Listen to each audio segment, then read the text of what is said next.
Alors, bonjour tout le monde, bienvenue à ce mercredi du 20 décembre 2023. Aujourd'hui, on va parler du recouvrement et l'impact sur le dossier de crédit. Donc, on va couvrir des sujets que vous n'avez pas vus souvent. On va démystifier des mythes et des mystères. Alors, on va commencer maintenant sans plus tarder. Alors, question de nous présenter qui est l'Académie de formation et de prévention de la fraude. Eh bien, on a été fondé en 2020 par moi-même et ma conjointe, Claudia Aubry, qui est présente avec nous aujourd'hui pour répondre aux questions dans le chat.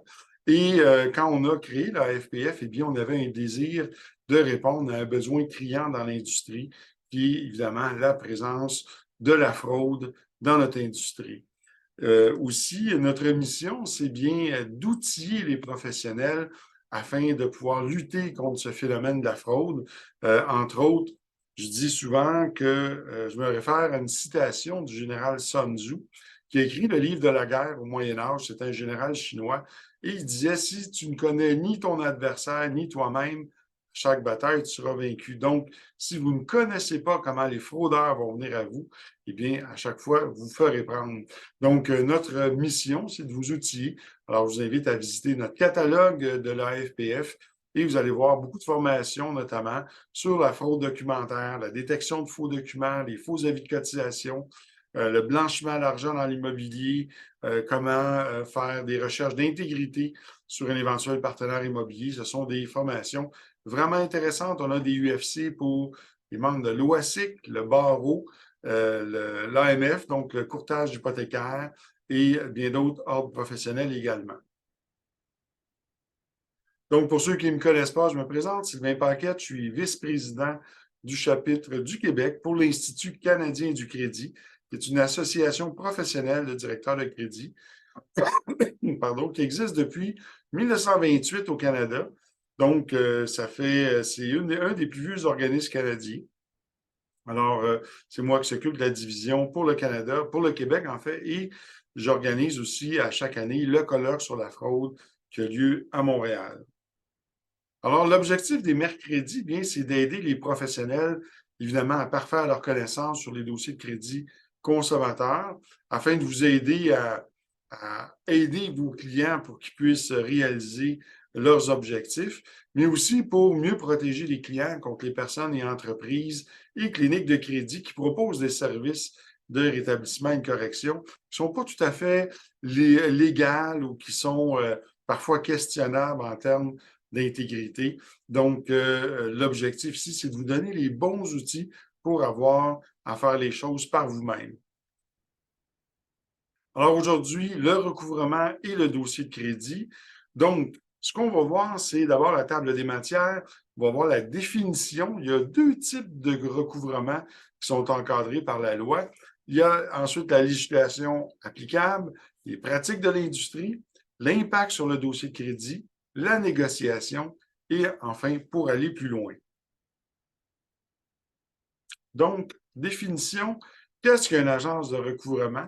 Bien, il faut savoir qu'il y a deux types de recouvrement de dettes financières. D'abord, il y a celles qui sont confiées à une agence de recouvrement et qui est encadrée par des règles, donc par une loi, la loi sur le recouvrement de certaines créances. Et il y a le recouvrement de dettes qui est fait par un créancier, donc par exemple une institution financière. Alors, les deux, c'est différent.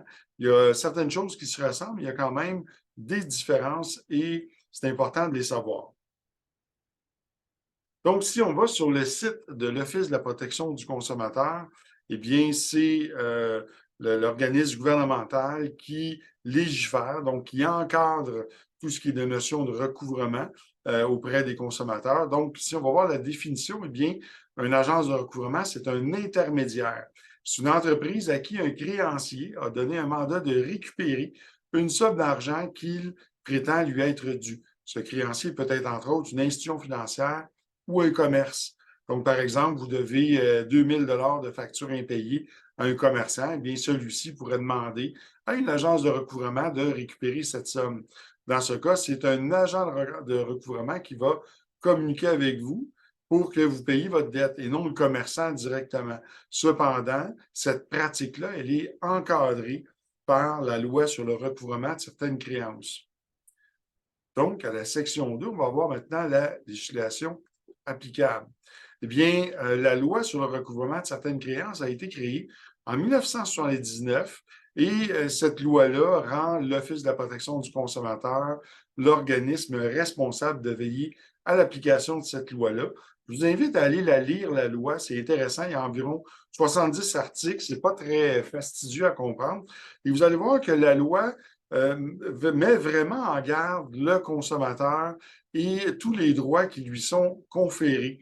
Alors, généralement, lorsqu'une agence de recouvrement va prendre le mandat de recouvrir une dette pour le bénéfice d'un créancier, eh bien, avant même de pouvoir téléphoner le débiteur, ils doivent lui envoyer un avis écrit. Et dans cet avis écrit-là, il y a un message obligatoire par la loi qui dit le consommateur aurait avantage à consulter la loi sur le recouvrement de certaines créances. Et c'est bien que ce soit marqué puisque, effectivement, si le consommateur va vérifier cette loi-là, ça va lui dire tout ce qu'un agent de recouvrement peut faire et ne peut pas faire. Donc, bien important de la consulter. Donc, l'Office de la protection du consommateur ont le mandat, donc sont là pour protéger les consommateurs québécois contre les formes d'abus, menaces, harcèlement. Donc, ils surveillent l'application des lois sous sa responsabilité et soutiennent le gouvernement dans l'adaptation de celles-ci. Donc, de plus, l'Office de la protection du consommateur informe les citoyens, les éduque, fait la promotion de leurs droits comme consommateurs et favorise la concertation entre les acteurs du marché à la consommation. Donc, en principe, on va avoir la loi sur la protection du consommateur, la loi sur le recouvrement de certaines créances, la loi sur les agents de voyage et la loi sur les arrangements préalables de services funéraires. On va avoir aussi la loi sur les commerçants de. En fait, ça fait partie de la loi, mais ça va encadrer la pratique des commerçants de règlement de dette. Donc, l'Office de la protection du consommateur, c'est eux vraiment qui encadrent ça. Donc, ils vont dicter une règle de conduite qui va dire aux agents de recouvrement comment se comporter. Donc, ici, les moyens qu'elles ont le droit d'utiliser pour récupérer une somme d'argent sont encadrés, c'est ce que je viens de dire. Elles doivent aussi avoir un permis de l'Office pour exercer leurs activités au Québec. Tout représentant de l'agence de recouvrement doit, pour sa part, être titulaire d'un certificat. Donc, ce n'est pas n'importe qui peut faire du recouvrement. Maintenant, ce qu'un agent de recouvrement n'a pas le droit de faire, eh bien, c'est négocier avec vos créanciers dans le but de réduire vos dettes et recevoir des sommes de votre part pour les répartir entre vos différents créanciers avec qui une réduction de dette a été négociée. Donc, ils ne peuvent pas vous représenter auprès de d'autres créanciers. Ils ne peuvent pas non plus négocier dans le but de réduire vos dettes. Les agences de recouvrement sont également encadrées par la Commission d'accès à l'information au niveau de la loi sur la protection des renseignements personnels dans le secteur privé. Et face à ça, eh bien, ils doivent faire partie, doivent détenir un titre d'agent de renseignement personnel au sens de la loi. Et dans ça, ils doivent fournir leur adresse courriel et le coordonnées. Alors, souvent, les courtiers hypothécaires vont, ou les directeurs commerciaux, dans les concessionnaires ou les spécialistes en financement vont dire, bon, il y a une agence de collection qui apparaît sur le dossier de crédit. Comment je fais pour les joindre? Eh bien, souvent, on va faire de la recherche sur Internet. On va trouver les sites web de ces agences-là, mais de communiquer avec eux, c'est pas toujours évident. Alors, la Commission d'accès à l'information met à la disposition une liste pour pouvoir faire ça. Donc, je vais le partager à l'instant avec vous. Donc, je vais aller chercher la liste. Alors ici, je ne sais pas si vous voyez la liste ou pas. Je crois que oui. Claudia, est-ce que vous voyez la liste à l'écran? Vous voyez la page Google? On voit la page Google. Parfait. Donc, si vous cliquez sur ici la liste des agents de renseignement personnel, vous allez arriver sur la page de la Commission d'accès à l'information. Et quand vous arrivez sur la page, à droite, ici, complètement en bas, ici, vous avez liste des agents de renseignement personnel. Et si vous allez cliquer ici, vous allez pouvoir l'ouvrir. Je ne sais pas si on va la voir maintenant. Ça va sortir en PDF. Alors, Claudia, est-ce qu'on voit la liste à l'écran? Oui, Parfait. Alors ici, donc, vous avez la liste de tous les agences de recouvrement ainsi que les agences d'investigation. Donc, ils sont là avec leur adresse, les numéros de téléphone et les adresses courriels pour joindre les bonnes personnes. En fait, les personnes qui sont responsables en vertu de la loi sur la protection des renseignements personnels dans le secteur privé de veiller à l'application de la loi. Donc, c'est vraiment tous les personnes à joindre qui sont là. Donc, je vais retourner à la présentation.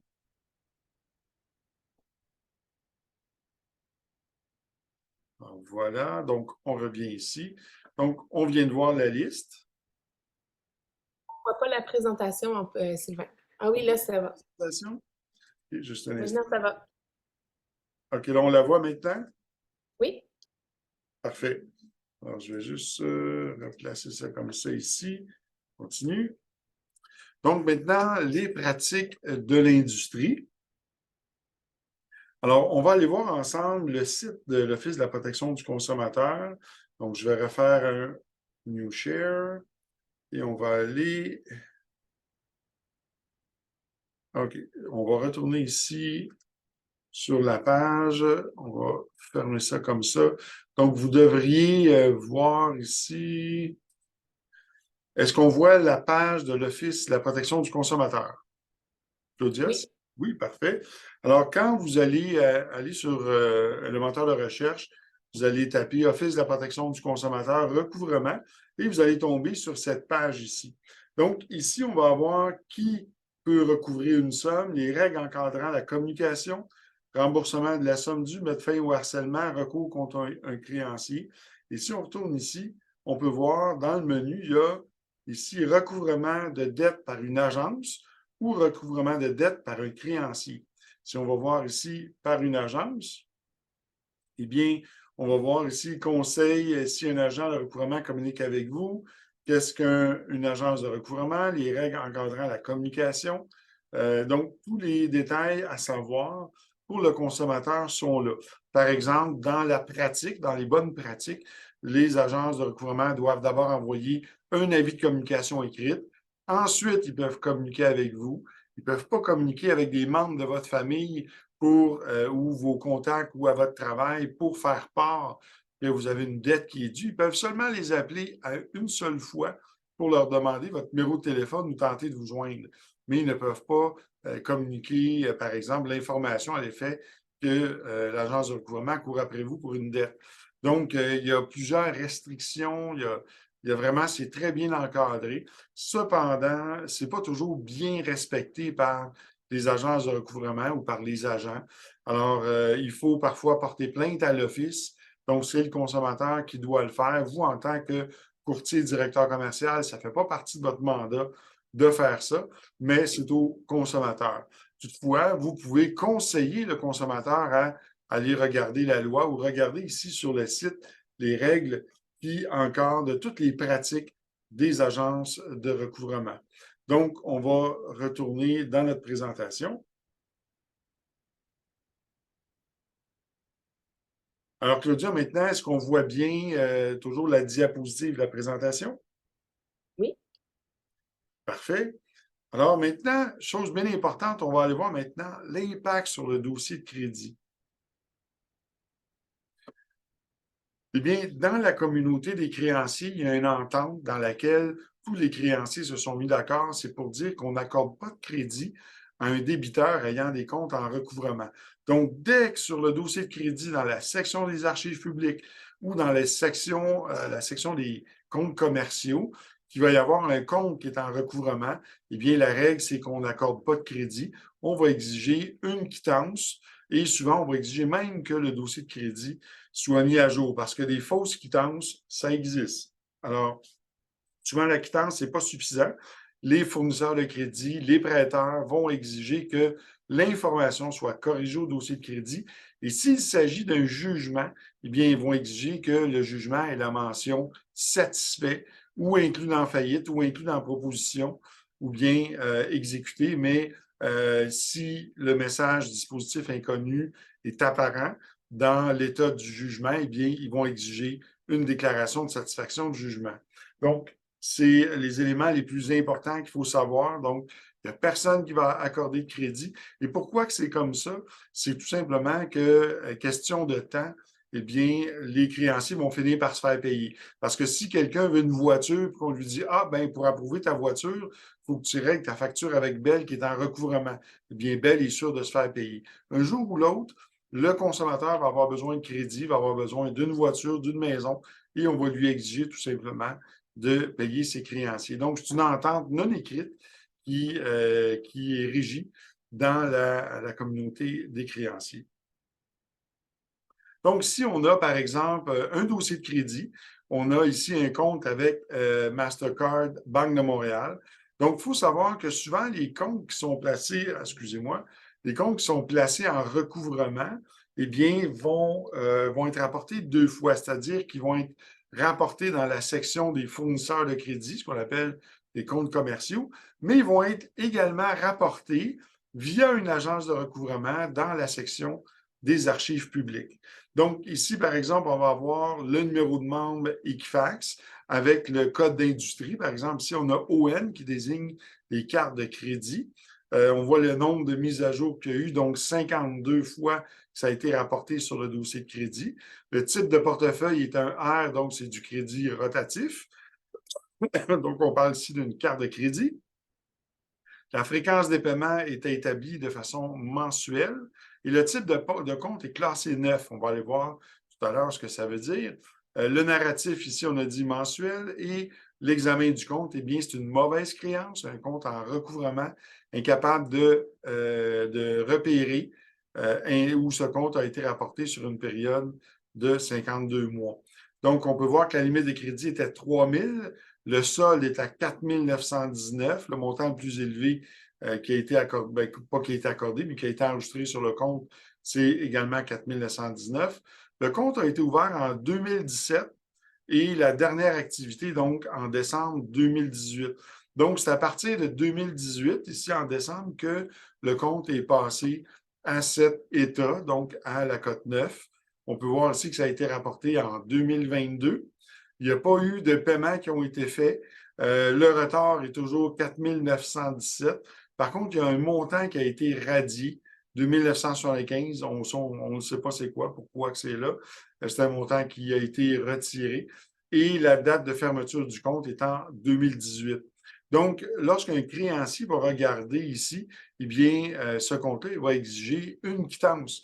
Donc, maintenant, à partir du moment qu'il y a une quittance ou que le compte a été payé, on devrait voir dans la section examen du compte un commentaire qui va apparaître avec la mention compte acquitté.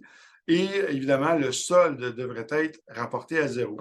Si ce compte-là a été passé dans une faillite ou une propos, eh bien là, on devrait avoir un solde à zéro, la mention inclus dans la faillite ou inclus dans la proposition.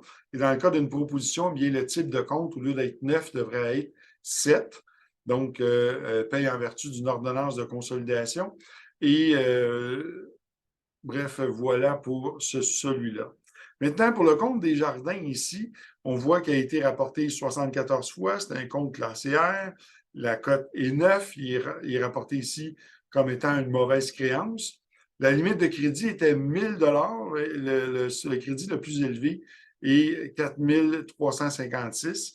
Le solde est rapporté à zéro. Mais attention, ça ne veut pas dire qu'il n'y a pas encore un montant qui est dû, puisqu'il n'y a pas la mention compte acquitté sur l'examen du compte, donc sur le message ici en bas à gauche. Donc, même si un solde apparaît à zéro, il ne faut pas s'y fier, ça prend absolument la mention compte acquitté et les prêteurs vont l'exiger à ce moment-là. Donc, on peut voir que le compte a été fermé en 2018. Et quand on regarde en bas, on voit ici pour, donc à partir de 2019, 2020, 2021 et 22, donc il a été rapporté jusqu'en juin, eh bien, le compte était classé 9. Donc, si on a la classification des types de comptes et le portefeuille, donc on voit les types de comptes ici qui sont ROIMCL, donc crédit rotatif, compte ouvert à échéance de 30, 60, 90 jours, des I pour prêt à temps permanent, M pour hypothèque, C pardon, pour marge de crédit, et L pour compte de location long terme. Donc, la cote 0, c'est pour dire que le crédit a été récemment approuvé. La cote 1, c'est la meilleure cote, c'est celle qui dit qu'on paye selon l'échéance. Lorsqu'on tombe en retard de 30 jours, donc des retards de 30 jours et 60 jours, on le voit ici, c'est en jaune, c'est un petit peu moins dramatique, ça dépend de la quantité qu'il va y avoir sur le dossier de crédit. Un ou deux retards, ça va quand même pénaliser de beaucoup. Là, si on parle, par exemple, sur une carte de crédit, on va parler d'une perte de points entre 85 et 110 points. Là, donc, ça peut être assez majeur. Maintenant, lorsqu'on va tomber dans les 4 et 5, donc à des retards de 90 jours et plus, et 120 jours et plus, eh bien là, on parle jusqu'à 300, 340 points de perte sur le pointage de crédit. C'est là que ça va être vraiment le plus dommageable. La cote 6 n'existe pas. Ensuite vient la cote 7. En passant, la cote 6, ça existe aux États-Unis, puisque ça désigne un compte en recouvrement, mais ils ne fonctionnent pas, eux, de la même façon que nous autres. Parce que aux États-Unis, quand vous avez un compte en recouvrement, si vous ne payez pas, eh bien, le huissier peut se rendre jusqu'à aller cogner à la porte chez vous. C'est très différent. Donc, ensuite, la cote 7 qui vient dire ici que vous payez en vertu d'une ordonnance de consolidation. Donc, il y a quand même un paiement qui est fait.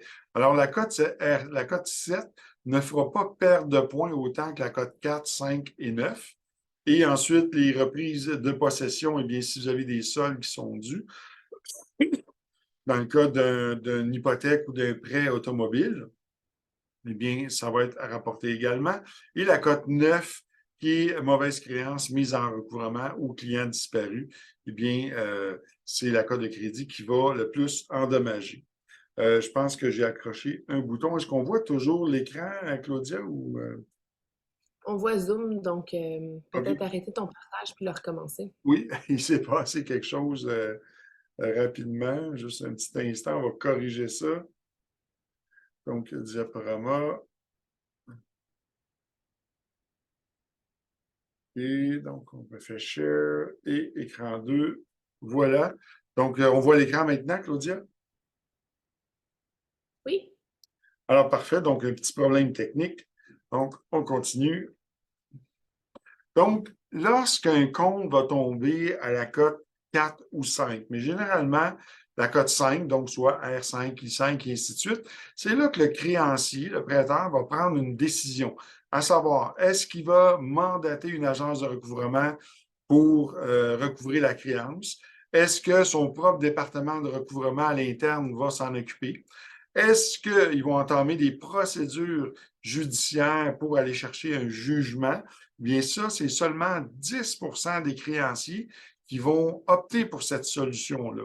Mais ils vont étudier le dossier avant, savoir est-ce qu'il y a une propriété avec l'équité, est-ce qu'il y a un salaire qui est saisissable, est-ce que la personne a des actifs, est-ce qu'il y a quelque chose à aller chercher avant d'entamer des procédures judiciaires pour question de coût, évidemment, ou est-ce qu'on va tout simplement le passer au profit et pertes, donc on va l'afficher neuf, puis c'est fini, c'est réglé, on ne le donnera pas en recouvrement. Donc, il y a plusieurs choix qui sont faits par les créanciers, et même certains, des fois, vont opter pour les trois, donc ils vont tout simplement décider pendant un certain temps de ne pas prendre de recours et à un moment, ils peuvent vendre la créance à plusieurs agences de recouvrement. Maintenant, ils peuvent mandater une agence pour recouvrir le montant à commission, donc sous forme de rétribution. Généralement, on parle d'un compte là, de 0 à 3 ans. On parle d'à peu près 25 de commission. Un compte entre 3 et 5 ans, 50 et 5 ans et plus, ça peut représenter jusqu'à 100 Mais à ce moment-là, c'est que l'agence de recouvrement va acheter la créance, par exemple, pour 1 et va tenter de la recouvrer, puis garder la somme d'argent. Donc, c'est un petit peu comme ça là, que ça fonctionne, le recouvrement. Je vous donne des grandes lignes. Ensuite, si on regarde ici sur le dossier de crédit, comment c'est rapporté, eh bien, si on regarde ici dans la section des archives publiques, donc on voit ici en 08-2020, RIMP, ça veut dire recouvrement impayé, on le voit affiché un petit peu plus haut. Donc, Pro Group Canada Incorporé, donc ça, c'est une agence de recouvrement, un montant de 13 045.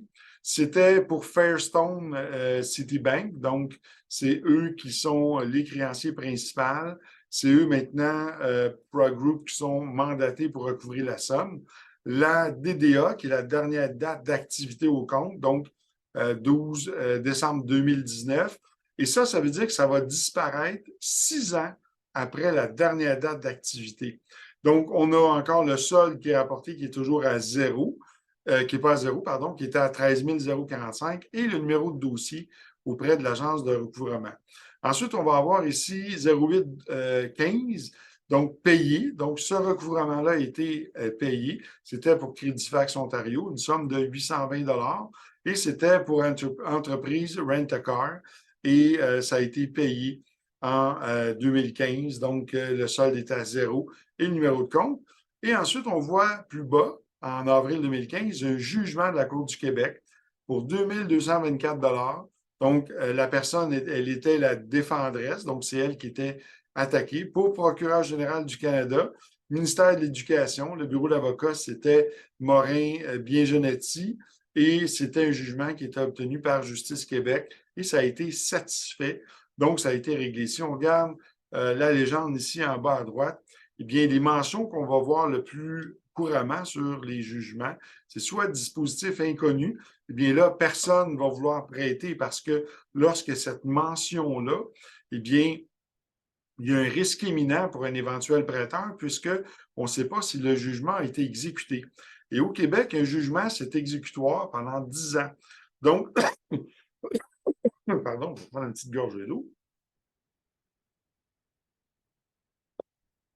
Donc, si on ne sait pas si le jugement a été exécuté et que moi, par exemple, je finance une voiture à cette personne-là et qu'éventuellement, le créancier qui a obtenu jugement décide d'exécuter son jugement, eh bien, le huissier va se présenter chez le débiteur avec un beau petit papier jaune pour prendre l'inventaire des biens. Ensuite, va nommer la personne qui est là comme gardien des biens pendant un certain nombre de jours. Donc, ils ne peuvent pas les vendre, ils ne peuvent pas rien faire. Et après quelques jours, là, habituellement c'est 20 jours, il va y avoir une vente sous contrôle de justice. Donc, il va y avoir dans le journal une petite annonce là, dans la section des avis légaux. Vous irez voir dans le journal à quoi ça ressemble. Et là, ça va être marqué « Prenez avis que les biens de M. Lemelin ou Tartampion ou Tremblay seront vendus telle date, notamment dans ces biens, il va y avoir un véhicule, une souffleuse, une piscine et ainsi de suite. » Donc, si moi, je n'ai pas vérifié le journal et que je n'ai pas vu l'avis légaux et que je n'ai pas déposé une opposition à la saisie, eh bien, le huissier va vendre le véhicule, puis ensuite, bien moi, je risque de perdre ma créance. Donc, bien important, c'est pour ça que les prêteurs ne voudront pas prêter s'il y a la mention dispositif inconnu sur un jugement. Satisfait inclus dans la faillite. Une petite erreur ici, là, il n'aurait pas dû avoir un 3. Donc, satisfait et inclus dans la faillite, inclus dans la proposition ou exécuté. Évidemment, quand on dit exécuté ici, on ne fait pas référence à un peloton d'exécution. Ça veut dire que le jugement, donc il y a eu une vente sous contrôle de justice des biens. Est-ce qu'il y a eu assez d'argent dans la liquidation des biens vendus pour payer la totalité du jugement? Ça, on ne le sait pas. Il va falloir avoir l'avis de colocation ou des informations relatives au jugement pour savoir est-ce que ça a été payé. Donc, il y a ce qu'on appelle un imbroglio et des mythes concernant le recouvrement. Et souvent, il y a des avocats comme des clients ou comme des professionnels du crédit qui vont mal interpréter ça. Ils vont parler de ce qu'on appelle la prescription extinctive. C'est que dans le Code civil du Québec, la prescription extinctive, ça dit que si, par exemple, quelqu'un me doit 10 000 et qu'à partir de la date du défaut, je n'ai pas exercé un recours devant les tribunaux dans les 3 ans qui suivent la date du défaut, eh bien, je perds mon droit de recours. Donc, il y a ce qu'on appelle une extinction de la dette. Bon, c'est vrai que si un créancier, par exemple, je ne paye pas Banque nationale, à partir de la date de mon défaut, ils ont 3 ans pour me poursuivre. Si après 3 ans, ils ne l'ont pas fait, ils perdent le droit de recours. Ça, c'est vrai. Toutefois, L'information relative à la dette, elle, ne fait pas l'objet d'une prescription. Alors, la dette, oui, mais pas l'information. Et ça nous apporte à l'article 18 de la loi sur la protection des renseignements personnels qui dit une personne qui exploite une entreprise peut, sans le consentement de la personne concernée, communiquer un renseignement personnel qu'elle détient sur autrui à une personne qui, en vertu de la loi, peut recouvrer des créances pour autrui et qui le requiert à cette fin dans l'exercice de ses fonctions, ou à une personne si le renseignement est nécessaire aux fins de recouvrer une créance de l'entreprise. Donc, à ce moment-là, ça veut dire qu'ils peuvent même excéder le délai de 6 ans, qui est la politique de conservation de données des agences de crédit.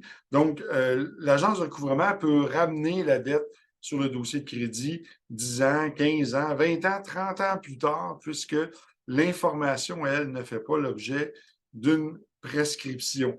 Donc, attention, il peut y apparaître sur le dossier de crédit des dettes qui datent de très longtemps. Maintenant, on voit souvent ça quand des clients, par exemple, ont fait une proposition de consommateur ou une faillite, ou des dettes en recouvrement qui étaient inclus précédemment dans la faillite ou la proposition vont apparaître après la libération.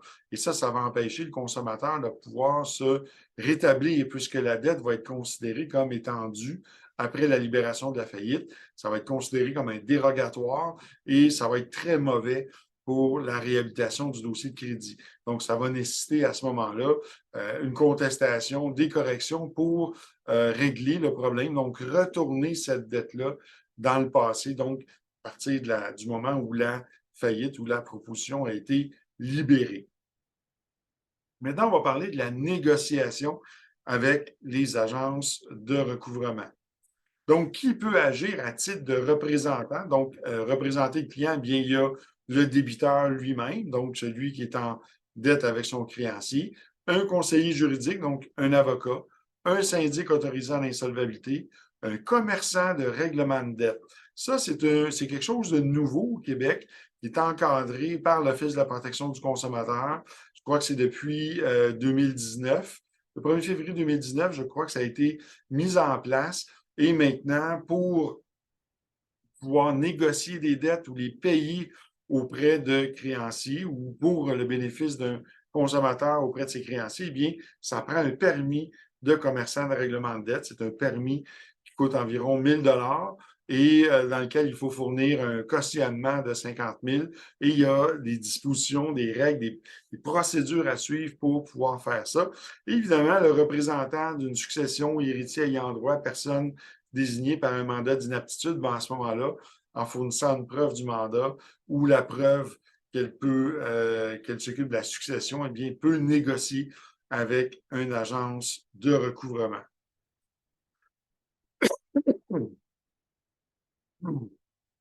Bon, il faut savoir aussi qu'il existe différents types de créances. Donc, il y a ce qu'on appelle les créances non garanties.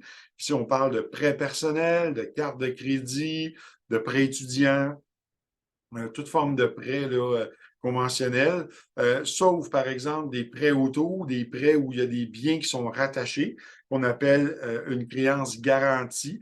Donc, ça veut dire qu'il y a un privilège, une main levée, un lien sur un bien pour lequel il y a eu un financement. Et il y a ce qu'on appelle les créances privilégiées. Les créances privilégiées, on parle par exemple de certaines dettes de l'État. On parle de taxes municipales, taxes scolaires, amendes en vertu du code criminel ou en vertu d'un organisme de réglementation. Tout ce qui est amende là, est une créance privilégiée. Donc, pension alimentaire, les droits pour les trucs funéraires, tout ça, ça rentre dans les créances privilégiées. Donc, les créances privilégiées, on ne peut pas vraiment négocier ça. Quoique, dans certaines circonstances, ça peut se faire, mais c'est plutôt compliqué.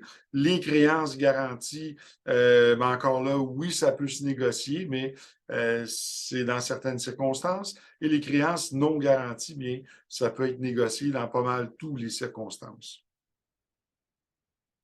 Donc, le contexte de règlement avec une agence de recouvrement, bien, on peut obtenir un règlement entre 5 et 100 selon le budget et la capacité de payer du débiteur. Donc, qu'est-ce qui va faire ça? Par exemple, une mère monoparentale avec 3 enfants qui gagne 30 000 par année, bien, elle n'a pas les moyens de régler sa carte de crédit de 8 000 qui est en défaut, qui est en recouvrement maintenant. Donc, elle va prendre entente avec un étalement, donc des paiements étalés selon sa capacité de payer. On va tenir compte aussi des actifs passifs. Est-ce que la personne a une maison puis elle a 200 000 d'équité? Eh bien là, elle n'obtiendra pas un rabais substantielle pour négocier sa dette. Donc, elle n'aura pas un règlement à 10 ou 15 ou 20 du montant. Ça va plutôt tourner autour du 50 à 70 ou même 75. Est-ce que la dette fait l'objet d'une prescription extinctive? Puisque si la dette a moins de 3 ans, ça va être assez difficile de négocier et d'obtenir vraiment un rabais substantiel. Par contre, si la dette a plus de 3 ans et que le créancier n'a plus de recours et maintenant que vous négociez avec une agence de recouvrement, eh bien, ça va être plus facile à négocier. Puis, on peut arriver toujours à un pourcentage intéressant. Mais attention, ils vont toujours tenir compte de l'actif. Il faut fournir un budget assermenté, idéalement, pour être capable de bien négocier. Est-ce que le paiement à l'agence de recouvrement va être un paiement unique comme forfaitaire pour le règlement ou ça va être des étalements de paiement sur 12 ou 24 mois? Eh bien, à ce moment-là, tout ça va venir jouer dans la balance et le type de créance aussi qui est en recouvrement. On s'entend que si vous négociez avec Revenu Québec pour une dette fiscale qui est en recouvrement, vous n'arriverez pas au même règlement qu'une dette avec une carte de crédit ou un prêt personnel. Donc, le type de créance a vraiment une importance également là-dedans. Donc, la morale de l'histoire, c'est simple, c'est payer ses dettes. Donc, il n'y a pas de moyen de s'en sortir. Je sais que dans le passé, il y a des gens qui disaient attends que la dette soit prescrite, attends 6 ans que ça disparaisse de ton dossier de crédit. Bon, ça marchait, puis ça ne marchait pas, cette technique-là. C'est que souvent, après 6 ans, les agences de recouvrement vont venir rapporter l'information sur le dossier de crédit et ça va traîner ad vitam aeternam. Donc, la morale de l'histoire, toujours payer ses dettes. Est-ce qu'au moment où on paye une agence de recouvrement, on peut exiger qu'il se retire du dossier de crédit? Eh bien, non. En vertu du contrat qu'ils ont avec Equifax et TransUnion, ils ne sont pas censés pouvoir sortir. Je le sais que ça s'est fait à quelques occasions, mais ce n'est pas quelque chose qui est permis. En fait, ils doivent changer la date à ce moment-là sur le ruban, donc sur le dossier de crédit, et l'information va afficher payé, va disparaître de façon naturelle après 6 ans de la date du paiement. Donc, en principe, c'est comme ça que ça se fait. Donc, maintenant, une fois la quittance en main, que fait-on? Bon, il est à l'avantage du débiteur de mettre à jour son recouvrement sur son dossier de crédit, non seulement auprès de l'agence de recouvrement, mais également auprès du créancier, si c'est un fournisseur de crédit qui apparaît dans la section des fournisseurs de crédit ou des comptes commerciaux. Donc, bien important parce que si vous obtenez la quittance de l'agence de recouvrement, puis vous corrigez l'agence de recouvrement, mais vous ne corrigez pas le compte, par exemple, Mastercard Banque Nationale qui est classé R9, mais vous ne faites pas me faire mettre la mention compte acquitté, eh bien, ce n'est pas suffisant. Donc, les créanciers vont encore demander à ce que ces comptes-là, même si l'agence de collection apparaît comme payé, ils vont demander qu'il y ait la mention compte acquitté sur les comptes en recouvrement. Donc, apportez les correctifs au dossier de crédit. Si vous êtes courtier hypothécaire, vous avez un formulaire qui s'appelle Equifax Consumer Mortgage Broker Request, qui vous permet de corriger, de mettre à jour, pas corriger, mettre à jour des informations sur un dossier de crédit en quelques jours. Attention, ce formulaire-là ne vous permet pas de faire de la contestation, c'est strictement de la mise à jour, et attendre que le créancier et l'agence de recouvrement mettent le dossier de crédit à jour sur le ruban. Ça risque d'être long. Donc, ce n'est pas la voie à prendre. Normalement, il ne faut pas attendre après l'agence de recouvrement et le créancier. Il faut que le débiteur, au moment où il a pris entente, qu'il a réglé et qu'il a obtenu quittance, qu'il passe à l'action. Malheureusement, souvent, les gens ne font pas ça. Et là, quand ils rappellent 3, 4, 5 ans plus tard l'agence de recouvrement pour obtenir quittance parce que là, ils veulent s'acheter une voiture ou une maison, eh bien là, ben, c'est difficile de le retrouver, c'est pas au dossier, ils ont perdu la trace ou ils l'ont détruit. Donc, même s'ils sont censés la conserver pendant une certaine période, eh bien, ça peut être plus difficile. Donc, dès que le recouvrement est réglé, c'est très important de mettre le dossier de crédit à jour. Donc, on a vu qu'il y a deux façons de corriger le dossier de crédit, soit avec la méthode sans recours ou avec recours. La méthode sans recours, c'est en utilisant le formulaire du courtier hypothécaire ou en utilisant les formulaires de correction qui sont prescrits par Equifax et TransUnion. C'est la forme gratuite, mais les résultats ne sont pas toujours éloquents de cette façon-là. Parfois, ça prend beaucoup de temps à être traité. Des fois, ce n'est pas traité du tout. Ça marche. Des fois, les gens vont dire une fois sur 3, une fois sur 5. Donc, c'est préférable à ce moment-là de passer avec la voie avec recours. Donc, si jamais vous désirez d'aller plus loin et apprendre le fonctionnement de la correction de crédit avec recours, eh bien, ça donne bien. On l'enseigne. On est dispensateur de formation auprès de l'Autorité des marchés financiers pour cette formation-là en courtage hypothécaire. Donc, c'est ouvert à tous. Tout le monde peut la suivre. Maintenant, on a différents services également en lien avec le crédit. Donc, on fait du coaching. Donc, on peut vous coacher pour, par exemple, analyser un dossier de crédit ou même vous coacher pour le corriger si vous avez suivi la formation.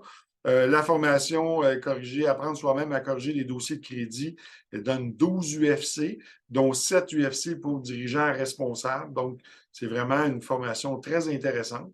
Ensuite, on a la formation qu'on peut faire en entreprise. Donc, si vous êtes, par exemple, un concessionnaire automobile, ou un marchand et vous désirez démarrer une entreprise de correction de crédit, eh bien, on peut vous aider à la mettre sur pied et vous donner la formation à vous et votre personnel sur comment le faire en toute conformité avec les lois.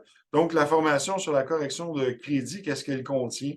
Puis on va voir dans ça l'historique du dossier de crédit, comment ça a commencé, comment l'information circule, la notion de consentement, l'encadrement de la loi. Donc, c'est quoi les différentes méthodologies qui s'appliquent en matière de correction de crédit, les normes de réhabilitation de l'industrie, c'est quoi les outils que ça prend pour vraiment avoir du crédit rétabli. On va diagnostiquer plusieurs dossiers de crédit et voir comment les erreurs, combien ça va nous faire perdre de points, comment ça va en donner. Donc, on est capable, en regardant un simple dossier de crédit, de dire au client, monsieur le client, suite à ces informations-là, vous avez perdu tant de points. Maintenant, avec les interventions qu'on va faire, vous allez gagner environ tant de points. Donc, on va voir les actions à poser. Est-ce que c'est une mise à jour? Est-ce que c'est une contestation? Est-ce que c'est une négociation? Donc, tout ça. Il faut voir la recherche d'informations dans les bases de données, comment on va trouver les déclarations de satisfaction de jugement, les quittances, les documents, les preuves de libération, comment on va chercher tout ça. Et bien important, les incidences sur les pointages, donc combien on gagne, on perd de points en fonction des différents dérogatoires qui sont sur le dossier de crédit. Ensuite, dans le module 2, ce qu'on va voir, c'est la mise à jour avec recours. Vous n'êtes pas obligé de prendre les 3 modules. Vous pouvez prendre seulement le module 2 si vous le désirez. À ce moment-là, je vous invite à nous écrire. On va vous inscrire seulement à ce module-là. C'est celui-là qui est vraiment adapté pour la mise à jour avec recours. On va voir la négociation de dette avec l'Office de la protection du consommateur, donc le permis de règlement de dette. L'insolvabilité, la correction pour les dossiers de faillite et de proposition, les rétrocessions, comment ça marche, c'est quoi une rétrocession volontaire, involontaire, l'avis d'échéance de bénéfice du terme, un préavis d'exercice de 60 jours, on va voir tout ça. La contestation d'informations, donc c'est quoi la procédure à utiliser pour contester une information et la loi sur les agents d'évaluation de crédit. Ensuite, on va voir dans le module 3, bien, la fraude liée à l'identité, la distinction entre une usurpation d'identité et une fraude à l'identité. C'est deux choses différentes, c'est bien important à distinguer. L'entrevue avec la victime, on va voir comment amener le dossier, l'identification du stratagème, comment stopper l'hémorragie, la fuite. Et ça, là, c'est une formation qui est non seulement pour la correction, mais c'est bon de l'avoir pour vous ou même pour conseiller vos proches parce que vous suivez ça comme une recette de gâteau et vous avez tous les éléments qui vont vous être fournis pour savoir quoi faire en cas de vol d'identité. les étapes de correction, la déclaration solennelle de vol d'identité et les couvertures offertes par les compagnies d'assurance. Les gens l'ignorent, mais il y a beaucoup de choses qui peuvent être couvertes. Donc, avec la formation, bien, il y a des UFC également comme dirigeants responsables pour ceux qui sont courtiers hypothécaires. On offre un financement sur 12 mois sans intérêt. Il n'y a pas de frais cachés, il n'y a rien de ça. On prend que vous payez comptant, vous financez sur 12 mois, c'est le même prix. Il y a un groupe Facebook d'entraide auquel vous pouvez être inscrit. Donc, il y a vraiment beaucoup d'avantages. Et là, on vous offre vraiment un prix spécial jusqu'à ce soir, minuit. Il y a le prix est maintenant 1895 moins un rabais de 600. Donc, ça donne 1295 et jusqu'à soir, minuit, le 20 décembre. Donc, vous pouvez vous inscrire pour n'importe quelle formation. Ça peut être celle de janvier, mais ça peut être également, il y en a d'autres de prévues à des dates jusqu'en juin. Je vous invite tout simplement à visiter notre site web afpf.ca. Allez voir ça. Donc, ça, à date, là, depuis 3 ans qu'on donne la formation, c'est le prix le plus bas qu'on a offert. C'est 1295. Donc, c'est une offre à ne pas manquer. Vous pouvez l'acheter aujourd'hui ou vous pouvez tout simplement demander le financement et vous pourrez suivre la formation plus tard dans le temps. Donc, sans problème. Alors, le prochain mercredi va avoir lieu le 17 janvier à 11 heures. On va parler des stratégies de sortie. Donc, qu'est-ce que les stratégies de sortie? Bien, lorsque vous rencontrez un client qui, par exemple, est surendetté, la maison est surhypothéquée ou hypothéquée trop élevée pour avoir recours à un refinancement ou à un prêteur privé. Donc, vous allez voir qu'il y a des stratégies qui existent pour aider les gens à se désendetter. C'est tout à fait légal et on va en parler. Donc, je vous invite le 17 janvier à ne pas manquer. Ça va être quelque chose de vraiment intéressant. Ça va être une première et ça va être un outil très efficace pour les professionnels hypothécaires. Alors, on arrive à la fin, on arrive à la période de questions. Alors, je vous invite tout simplement à poser vos questions. Donc, Claudia, on va ouvrir le chat. S'il y a des questions, là, je t'invite à me les poser, à les lire ou les gens tout simplement demander la parole. On va vous demander la parole, vous levez la main, puis on va pouvoir répondre à vos questions. Oui, donc on a déjà une première question. Un créancier qui obtient un jugement en sa faveur et que le débiteur ne paye pas suite à son jugement, à quoi sert de s'adresser à la Cour? Eh bien, le créancier qui a le jugement, bien évidemment, les autres créanciers qui vont consulter le dossier de crédit avant d'octroyer du crédit vont exiger une quittance. Donc, il y a une chance de se faire payer là. La deuxième, c'est que une fois que le jugement doit être exécuté. Donc, il doit être confié à un huissier qui va se rendre sur place et qui va procéder à une saisie des biens et qui va faire une vente sous contrôle de justice. Bon, des fois, le créancier, il n'y a pas grand-chose, mais ça peut arriver qu'il y ait des biens de valeur qui soient sur place et qui vont être saisis et qui vont être vendus par la suite. Il peut y avoir une saisie de salaire également. Si la personne elle est salariée, bien, on peut exercer auprès de son employeur une saisie de salaire, mais également aussi au niveau de son institution financière, on peut aller vers une saisie de son compte en banque. Donc, il y a plusieurs possibilités. Et dans un cas où la créance elle est assez élevée, eh bien, on peut même obtenir ce qu'on appelle une pétition de faillite, c'est-à-dire qu'on peut forcer le débiteur à aller en faillite. Mais ça, attention, là, c'est vous qui allez vous retrouver à payer le syndic à des honoraires de 300 de l'heure. Donc, ça peut coûter facilement 25 000. Fait que si vous avez, par exemple, un jugement de 100, 200, 300 000 ou 1 million contre quelqu'un, là, ça peut valoir la peine de faire ça, mais pas pour une créance là, de 5 ou 10 000 ça ne vaut pas la peine.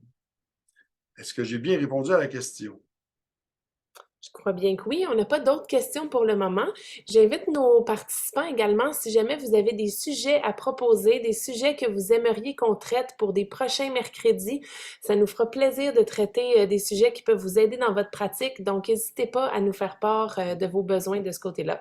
Claudia, j'ajouterais à la question précédente, là, moi, si j'obtiendrais un jugement contre quelqu'un et que la personne ne me paye pas, eh bien, au bout de 9 ans, je donnerais le mandat à une agence de recouvrement pour qu'elle continue de rapporter sur le dossier de crédit de la personne indéfiniment. Donc, je m'assurais comme ça, ensuite, après, là, à tous les 6 ans que c'est rapporté. Donc, ça va la suivre toute sa vie. Et si un jour il y a une succession, puis il y a un notaire qui doit régler les dettes, j'ai peut-être une chance de me faire payer. Mais c'est une bonne façon de faire. C'est très bon, entre autres, pour les mauvais locataires, parce que lorsqu'ils vont vouloir louer, puis qu'il va y avoir une enquête de crédit, soit qu'on va les refuser, ou on va leur demander qu'il y ait une quittance là, du jugement précédent. Et souvent, les jugements de la régie, pas la régie des loyers, là, mais le tribunal administratif du logement n'apparaissent pas au dossier de crédit. Toutefois, si vous le confiez à une agence de recouvrement, là, il va apparaître sur le dossier de crédit. Alors, ça, je vous invite à le faire ou à conseiller vos clients à le faire. Là, ça va augmenter les chances de se faire payer. Merci beaucoup, Sylvain. On n'a pas d'autres questions pour le moment. Alors, merci beaucoup. On va se voir le 11 janvier. J'espère que vous serez aussi nombreux qu'aujourd'hui. Alors, sur ça, je vous souhaite de joyeuses fêtes, une bonne année 2024 et à la prochaine.